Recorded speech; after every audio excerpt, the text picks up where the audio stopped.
nggak ada kerjaan yang lain, jadi punya tanaman tanah kosong ya digarap aja, tanah garapan bukan jadi nggarap sendiri aja. Jadi nanam bayam, kangkung, sama daun kacang biasanya. Ini lagi kosong, jadi tanam kangkung aja sama bayam sekarang. Dan apa emang di bang tani kecil-kecilan aja kita mah. Taninya dari jam 6 sampai jam 11 istirahat. Jam 2 berangkat lagi sampai jam 4. Ada juga yang bantuin niketin begitu kalau lagi banyak. Cuman kalau lagi banyak, kalau langsung dibawa ke Pondok Gede niketin gitu. Bawa ke pasar. Bawa pasar sendiri. Ya itu kalau hujan suka kebanjiran, lakunya ya masih lumayan. Kalau hujan mah ini mesin apa kita mesin mesin panas dah namanya. Emang lagi murah. Sekarang lagi musim hujan tani juga laku lah. Menanamnya mah ada bangga bayam kangkung.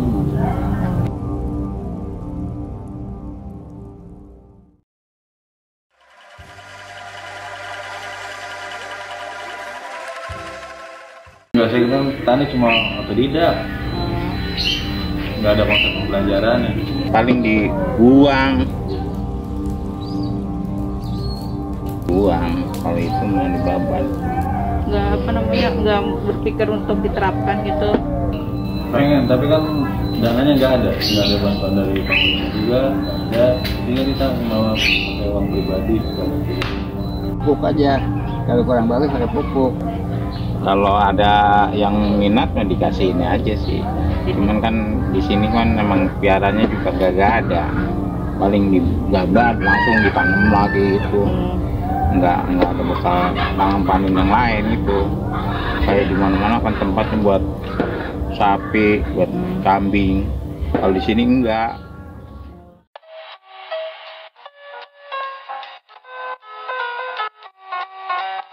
Apa itu Circular Agri-Food? Circular Agri-Food dilakukan secara optimasi pengolahan limbah, sumber daya, serta energi sehingga didapatkan hasil dengan keuntungan yang tinggi. Hal tersebut dapat dilakukan secara integrasi perkembangan teknologi pertanian dengan tujuan untuk meningkatkan kesejahteraan petani serta menyehatkan lingkungan hidup dengan upaya memperbaiki iklim. Circular Agri-Food merupakan suatu sistem pertanian berkelanjutan dengan upaya untuk mencapai tujuan Sustainable Development Goals. Pada kasus keluarga Pak Maja, komoditas kebun yang gagal panen dapat diolah lebih lanjut menjadi pupuk, dijadikan pakan untuk hewan ikan dan kambing agar dapat meminimalisasi adanya sampah. Berdasarkan data pada tahun 2016, sampah di Indonesia mencapai 66 juta ton per tahunnya, di mana 57% merupakan sampah organik. Sektor pertanian menyumbang emisi metana antropogenik terbesar kedua berdasarkan data oleh International Energy Agency. Gas metana yang dihasilkan dari sampah organik menyebabkan peningkatan konsentrasi metana sebanyak 14,7 ppb pada tahun 2020. Faktor kenapa banyak sekali petani yang tidak menerapkan Circular Agri-Food.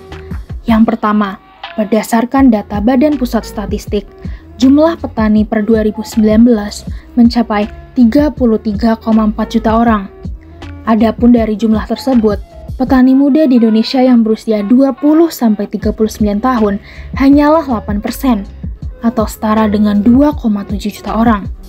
Sekitar 30,4 juta orang atau 91% lainnya berusia di atas 40 tahun, dengan mayoritas usia mendekati 50-60 tahun.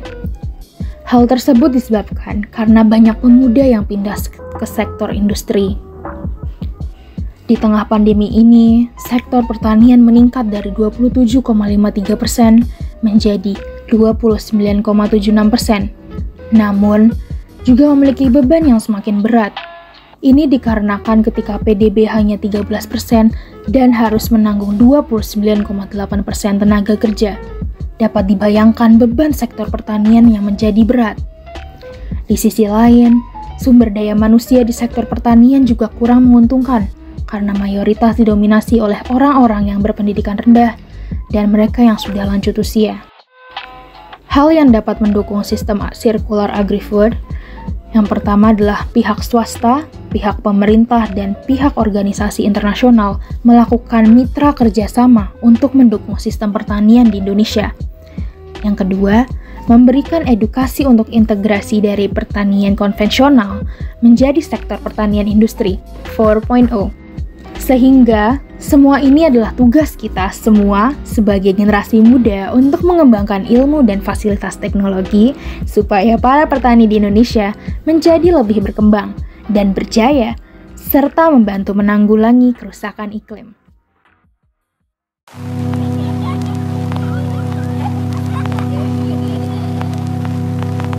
Begawe ini kok nggak seru gitu. Di bang sayur, itu kan tempat banyak minta lain gitu. Ya udah begawainya si orang harus nah kayak nyalain lah gitu. Untuk mulai di tempat sama enggak di bang pada ntar udah pulang balik gitu.